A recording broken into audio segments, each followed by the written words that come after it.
Okay, good morning. Gadol Torah shemei b'refuah l'chol chayim. Great is Torah, it gives refuah to all living things, to all living people. Who needs a refuah?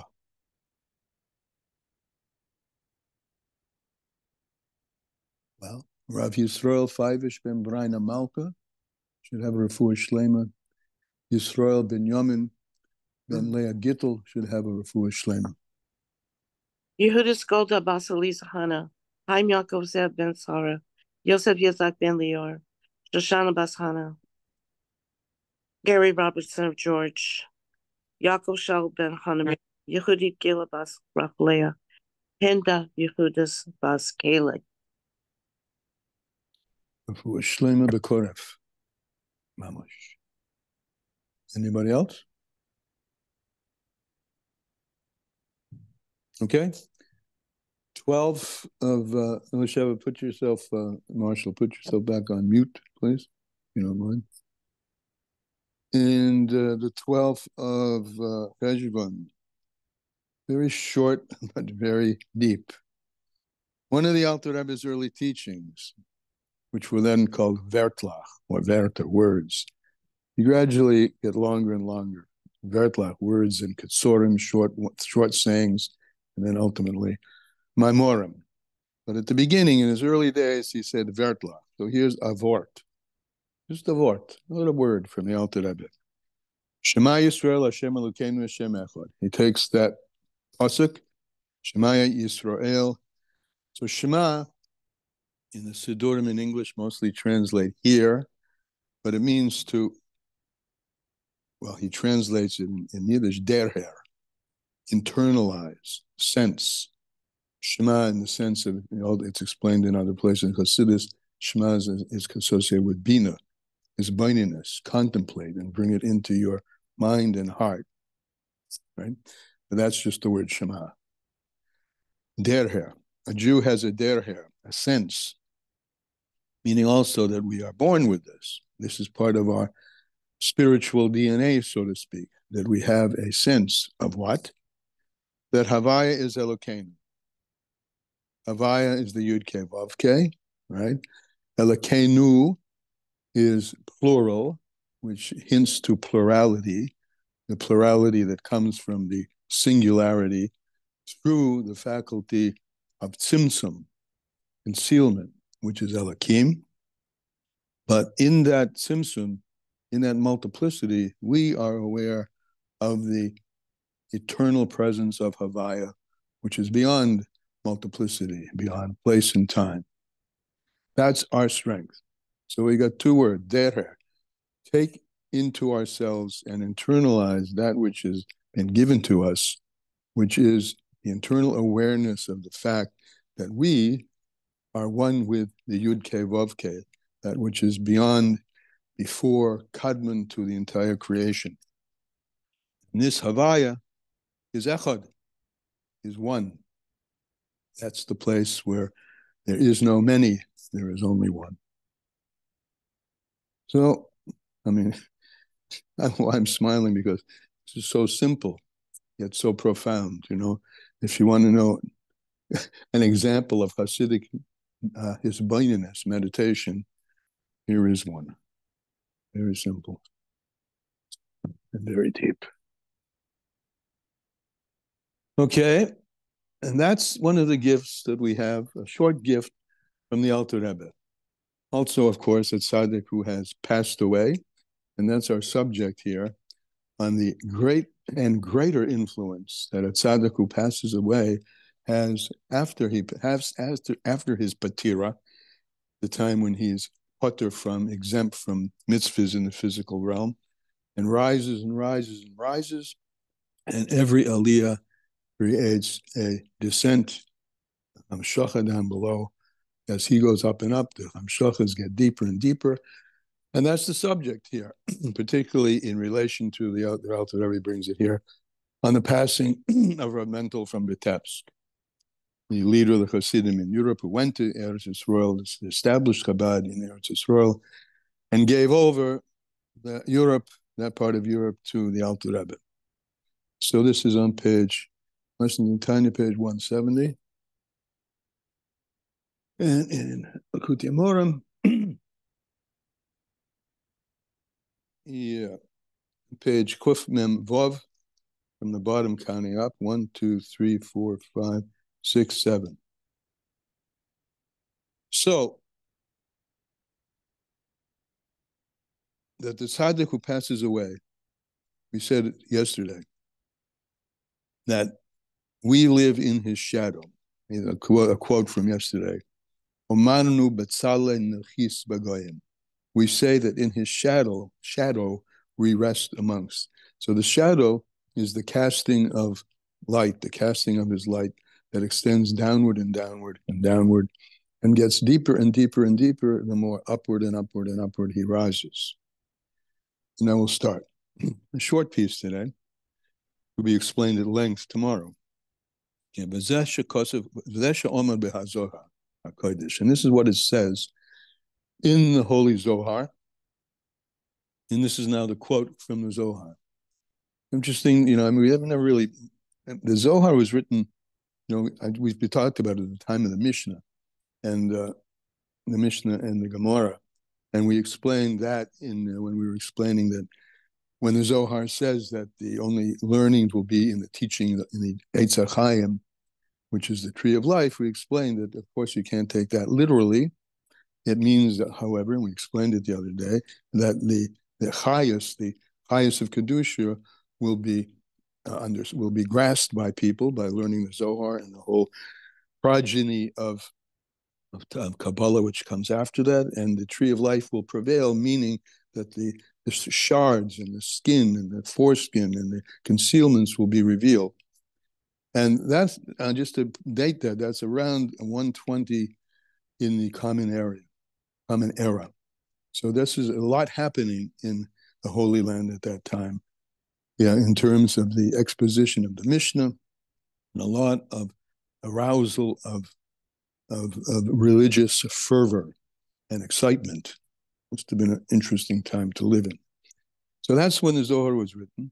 And it says in the Holy Zohar that Tzadik, that the Tzadika, the Spater, a Tzadik, when that Tzadik is Pater, again, Pater means passed away, but the reason it's Pater because no longer is this Tzadik obligated in mitzvahs maisius because he's not in the world of physical doing. So he's rising up above in spirit. And that Tzadik, when he's Pater, Ishtachak b'kulhu olmin is the continuation of the Zohar. He is found in all worlds, more than when he was in life. When he rises up and he's after his patira, he's more present in all worlds, not just the upper worlds.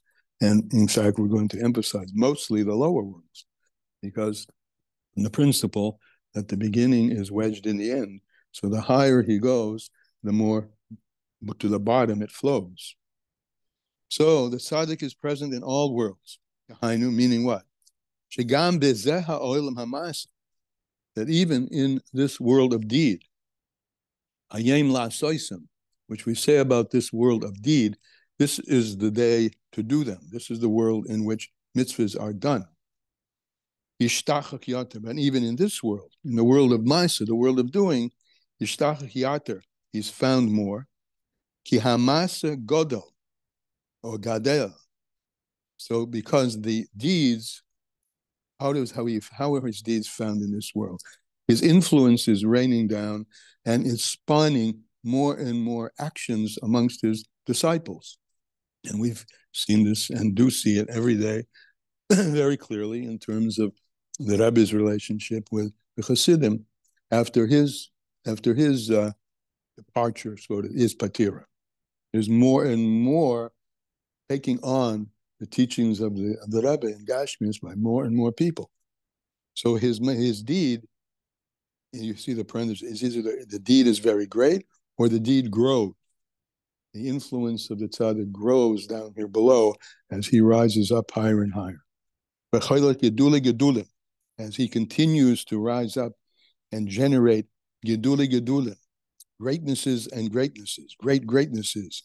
And that is spawned from an energy, which is from the Or Zerur Tzaddik, a light which is literally planted for the Tzaddik, Bisoda, in the field, meaning up in the levels of Gan Eden. Asher Baruch Hashem, this expression, Besoda Asher Baruch Hashem, is taken from Parshas Toldos when Yitzhak blesses Yaakov in the garments of Esav, speaking about the field, but we take the field metaphorically as well as literally. So the field refers to the spiritual growths up in the higher levels of Gan Eden as well. And these spiritual growths, the spiritual release of energy in the upper worlds are Mer La'oretz. That is what shines down into the land. And he touches in lessons in Tanya, I believe, but Eretz Yisrael particularly, La'oretz, but of course to the entire earth. But we've learned earlier that all the hashpos all the flows from godliness into this planet come into Eretz Yisrael, and then from there they spread out. And it goes out into the land of Israel and then outside. And we also, of course, the people who are talking to are sitting there in the middle of Europe. We also, Elapohu, are here today, Hayoim, Kulonu Chayim B'Dorachov, are all living in his ways, which is a quote from Yeshayahu, Derech HaKodesh Yikor LaHashem, the holy ways, which are called the ways of Hashem. And this is the above that we've talked about. This refers to the service of Hashem, the Mila de Shemaya, in the affairs of the what's going on in heaven. In other words, we Talmidim below have more access to his spirit now than we did when that spirit was confined to the body. Of course, we have his teachings then as well. But here we're talking about directly relating to him, the Tzadik, because the Tzadik is released from the body, and therefore the influence is not confined to the body, and the influence of his spirit is therefore more accessible after he passes away than when he was here below. And that's what the Zohar told us at the beginning. Is it also stronger? Is the light greater? The light is greater. Yes. Yeah. As it says, the light is geduli gedulim, right? Beholach geduli gedulim. It goes and increases and increases. Or zero l'tzadik besoda. And that increased light is coming down from the levels of spirituality, the levels of Gan Eden, which are called metaphorically the field. And it's just, the metaphor is like a plant grows more and more and more. So his spirit is growing. He's getting higher and higher. There's more or zerua. There's more light implanted, and the more comes down. Yes. So, but if the spirit is everywhere, why are we I don't know, when we go to the place where the tzaddik is buried, we feel it differently. Well, that's because there's a part of the soul that remains there. And a part of the soul that remains in the physicality of this world. So there we're touching that as well as the fusions of spirituality which are above. My question is, why is it just the spirit of the Rebbe that's becoming greater and greater and taking on more and more spirit? What do you mean? As opposed to the spirit? As opposed to like the Rebbe Rayatz or the Rebbe Rashab. It is. It's all of them. It's a tzaddik, any tzaddik. Yeah, but we feel specifically what we're reading right now in the letter. He's describing exactly our Rebbe. He's not describing any other tzaddik. Not Yaakov, not Avinu, nobody. No, I don't know why you said that. He's describing tzaddik. The Zohar, what's the quote of the Zohar? Tzaddikaya. Right, but I personally see it only with the Rebbes. I don't see anyone, I mean, I know the Rebbe was carrying a chain, like he was a chain of the Lubavitcher, Baal Shem Tov and all that. But what's happening with the Rebbe's teaching and that he's getting more and more Hasidim, you don't see that. He's getting more Hasidim because added to him is the hashpah of all those who came before him. His spirit owes its own growth to the infusion of the spirit of the tzaddikim who came before him, of which he's part of a chain. Right. So, okay, fine. So you could say that, but I'm just saying, like any other tzaddikim, like the Ben Ish Chai or I don't know. Any other tzaddikim you could think of? Well, there are, and they all. I'm not sure why. And there are many who get hashpah for their. Which tzaddik did you have the relationship with? Many have a relationship with the Ben Ish Chai. My relationship with the tzaddik before I even knew the Rebbe was with the Alter Rebbe, and still is really primarily with the Alter Rebbe. Yeah, what I'm saying is, in this letter that the Alter Rebbe is talking, he's describing how the tzaddik gets enlarged chayas, and you don't see that with any other tzaddik. That's all. That's why all do you? I'm just not clear why you say that. You see that with every because tzaddik. Because you see a lot of people who never met the Rebbe, not even children of people who met the Rebbe, random people, And because his spirit is available. Right, but I don't see that happening with, let's say, the Baba Sali, who was also a great tzaddik. I don't know what to tell you. Well, you've got to go to Israel really, and go there once on the yard site and see how they carry on. Yeah. But I also want to say that I also want to put in that I was Zohar to be in Haditz. I went with Miriam Swerdloff's tour. Yeah, good. Yeah. And really, that's my kesher became so much stronger. Sure. And that's when I started to teach Tanya, and when I started to learn it much more. So there's simply, lastly say, the spirit of all the tzaddikim. By the way, I'm a kulam tzaddikim also. So the spirit of tzaddik is released. The energy of tzidkis is released, and therefore more accessible to anybody who wants to grab it from any tzaddik. But in addition, we connect to a tzaddik through his Torah. Because you said that some of the neshama is present in the place where the tzaddik is buried, but the neshama of the tzaddik is present in his Torah. Right. The Rebbe Rashav said as much. He said, I am leaving, but I'm leaving over the writings, because he's invested, just like Hashem invested his very essence in the Torah. All the tzaddikim invest their very essence in their writings. So there are many ways to access it. The point being that it I would increases. also say that the Rebbe, that's one of the things that I think you mentioned. The Rebbe always considered himself as attached to his father-in-law. Absolutely. The Rebbe when you connect to the Rebbe, you're connecting to the Rebbe Rayatz. I mean, he went every week to the Ohel and stayed for hours. Like, we can't even imagine it. And when you connect to the Rebbe Rayatz, you're connecting to the Rebbe Rashav, and all the way back, and all the way back to Adam Arishon. Okay, so let's go further. Okay? Well, B'mila da Alma, okay, and says specifically, this is, of course, in regards to spirit, we'll go back to the previous.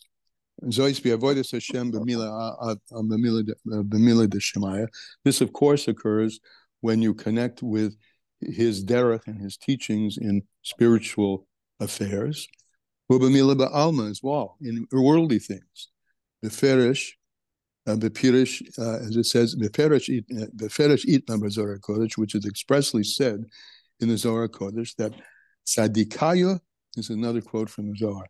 Interesting. So Tzadikaya Maginan al Alma. The tzaddik is a shield over the earth, over the entire world. Right? So the tzaddik is protecting us as well as continuing to enrich us. The spirit of the tzaddik is a shield and is also an enricher over the world. And the Zohar goes on to that quote, that the tzaddik's shield is over the world, meaning over this world as well. And that shield is even greater. After the tzaddik dies, even more so than when he was alive. And if not for the prayer of the tzaddik, if not for the prayer of the tzaddik, the hahu alma, in that world, in that other world, loy iskayim alma, rega pada. You get this? What language of the Zohar? If it weren't for the prayers of the tzaddik, who and all the tzaddikim who have risen up there and who are praying up there, this world would not exist for a moment. That's a quote from the Zohar. V'chol hakorev korov mishkan Hashem. And anyone who becomes close to the tzaddik, the closer you become, the closer you're coming to Mishkan Hashem B'chayev, to the dwelling place of Hashem in this world. And anyone who does that is koydem lebrocha, receives the brocha first. Well, I mean, I read it, actually, I'm going to read it differently. I read it correctly. Well, Korab el Mishkan Hashem b'chayot, and whoever has had a relationship with the tzaddik while the tzaddik was in his life, thank you, is koidim lebrocha.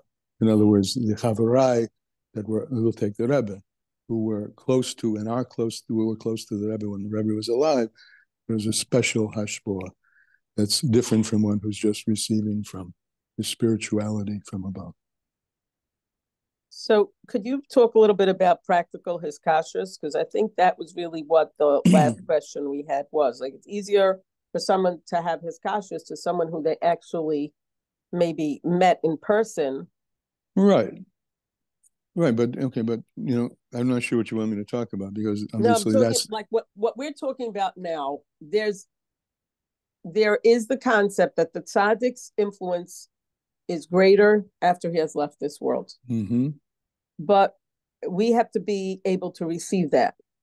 And we all can, whether we saw the tzaddik physically or not.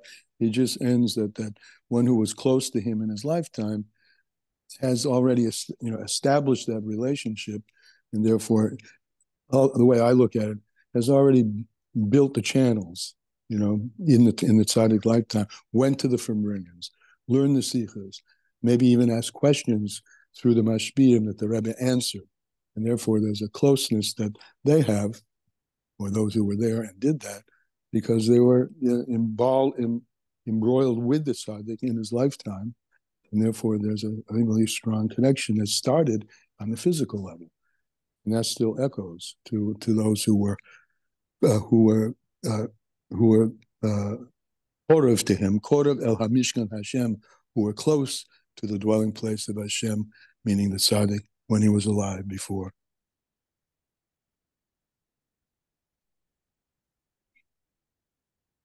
But so, what you're only one step. People who didn't have the divine providence to be around when the tzaddik was here in the flesh. I started to say you're only really one step removed because of what the Rabbi Rashab said. That I'm leaving, but I'm leaving my hashpah in my writings. And we are blessed with not only the Rebbe's writings, but almost every year more and more things come out from the Rebbe and about the Rebbe and stories about the Rebbe. And so these are ways that we can have an achiza, a grasp to him, whether or not we were zoicha to be living in the generation in which he was living in the body.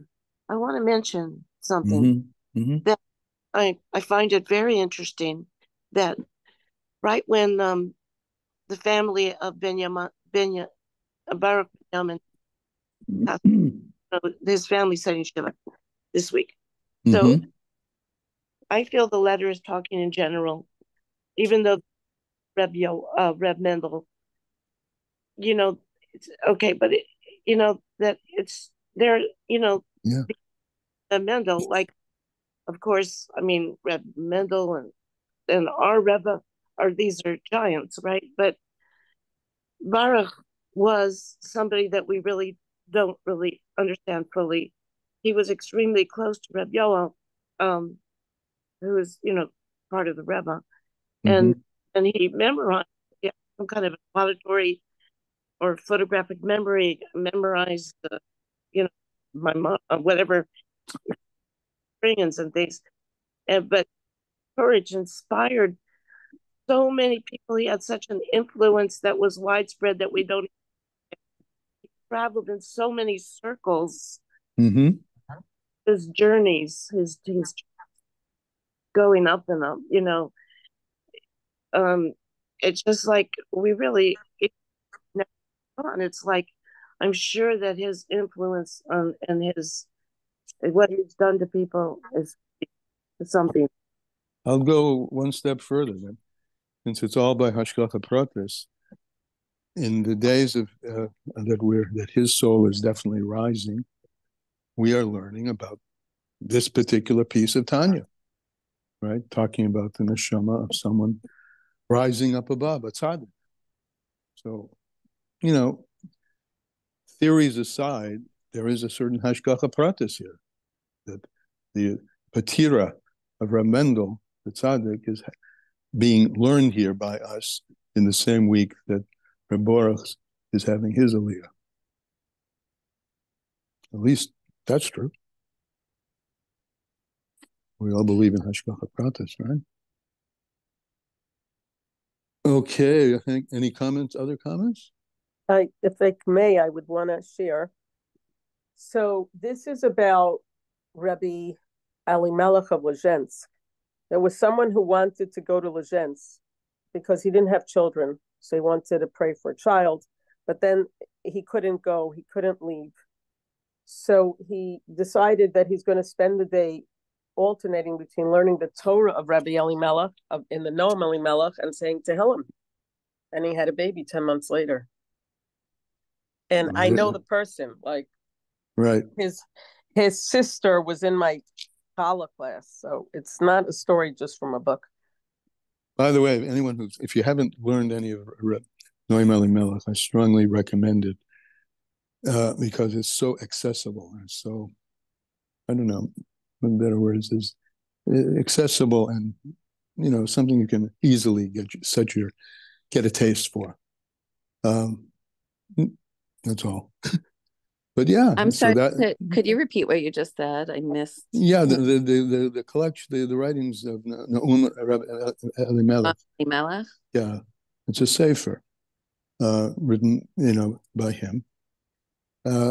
Reza, what do you have any background on who he was historically? Rabbi Elimelech of Lezhensk was like most rabbis in the Polish area in Poland were his students. I'm pretty sure he was a follower of the Maggid Mezrich. Definitely. Yeah. Along with the Baal HaTanya. They were like main students of the and he was known in his time that people went to him for brachos and miracles. But his influence continues. It's like people go there like you go to Miron. And his sefer has continued. And now, and his sefer is on the Parsha of the week. I do want to say, if somebody wants to learn Noam Elimelech, there is a nice book in English that came out. It's published by Feldheim, and it has a little piece about the portion of the week from Noam Elimelech translated, and then it has a story.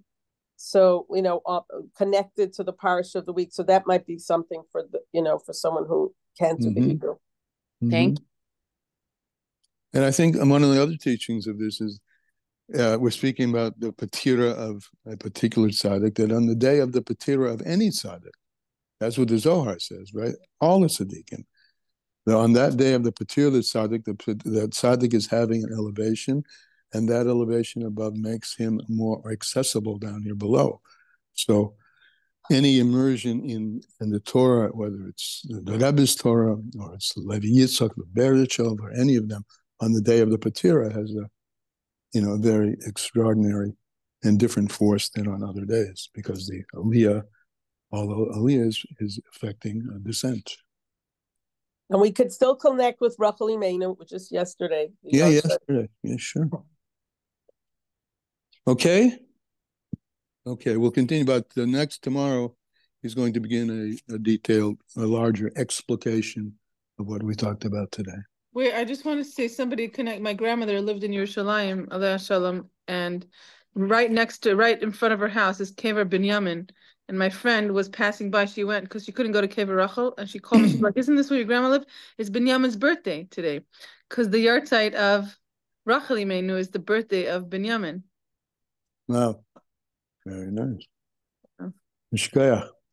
We'll see you tomorrow. Have a good day, everybody.